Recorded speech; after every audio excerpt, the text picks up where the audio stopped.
मृतका के आवास पहुंचे भारतीय जनता पार्टी के नेता, परिवारजनों को बनाया ढांढस और उपलब्ध कराई आर्थिक सहायता।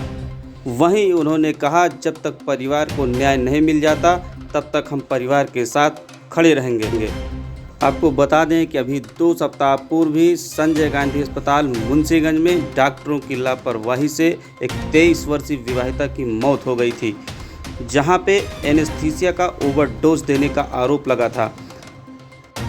आरोप लगने के बाद ही सूबे के स्वास्थ्य मंत्री ने मामले को संज्ञान में लिया और अस्पताल के लाइसेंस को निलंबित कर दिया गया है। वहीं इस मौके पर जिला पंचायत अध्यक्ष राजेश अग्रहरी, जिला अध्यक्ष राम प्रसाद मिश्रा, वहीं एमपी एमएलए कोर्ट के अधिवक्ता कालिका प्रसाद मिश्रा तथा दुर्गेश उपाध्याय आदि की उपस्थिति रही।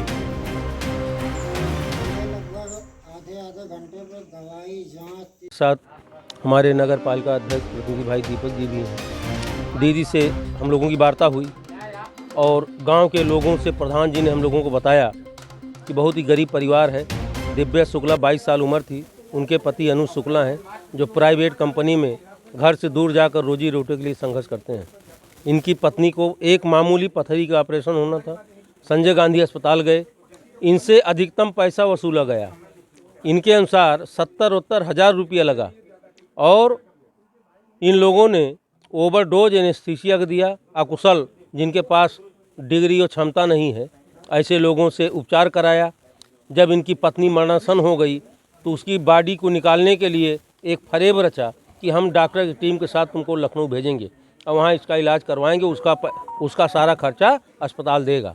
जैसा कि पीड़ित व्यक्ति बता रहा है, वहाँ पहुँचने के बाद ये लोग वहाँ से भी गायब हो गए, पैसा भी नहीं दिए। और वहाँ जब डॉक्टर ने जैसे ही चिकित्सा शुरू की तो उन्होंने बताया कि ये तो डेड हो चुकी है।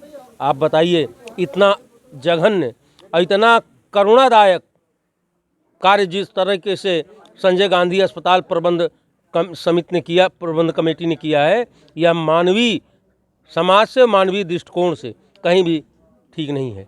इसी को दृष्टिगत रखते हुए अभी हम लोग आए। स्थिति को देखते हुए अभी हम सब भाई लोग थे, 1 लाख रुपया हमने अपने निजी फंड से दिया और आगे भी दीदी पूरी मदद करेंगी। लेकिन मैं आप लोगों के बीच में ये भी कहना चाहता हूँ, ये मानवीय मदद है, मानवीय दृष्टिकोण है। आज के बाद ये गिद्ध राजनीति करने वालों का आक्रमण हम सब की लोकप्रिय सांसद दीदी स्मृति ईरानी के ऊपर और तेज बढ़ेगा।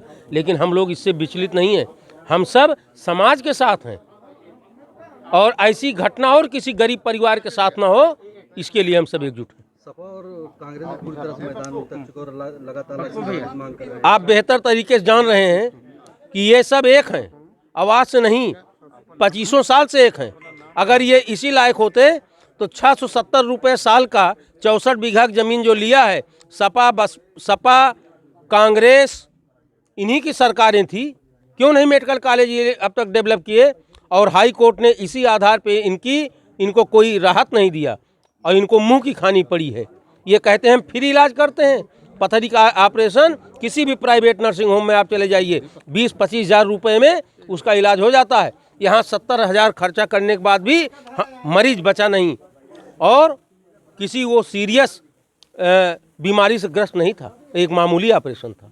3 लोगों पर मुकदमा दर्ज है अस्पताल के प्रशासन के खिलाफ, लेकिन अभी तक किसी पर कोई कार्रवाई नहीं की। इसको लेकर कुछ मांग करेंगे आप? परिवार मांग कर रहा है, हम लोग परिवार के साथ हैं। जो परिवार मांग करेगा हम उसी की बात में उसका समर्थन करेंगे। तो क्या लगता है क्यों गिरफ्तारी नहीं हुई? संजय गांधी का अस्पताल है, राजीव गांधी परिवार जुड़ा आई थी। पीड़ित परिवार जहां चलेगा हम लोग इसके साथ हैं। ये लोकतंत्र है, लोकतांत्रिक लड़ाई लड़ी जाएगी और हमारा पूरा भारतीय जनता पार्टी के जो हमारे जितने भी सीनियर लीडर हैं सब यहाँ आए हुए हैं। क्या आश्वासन दिया गया जी,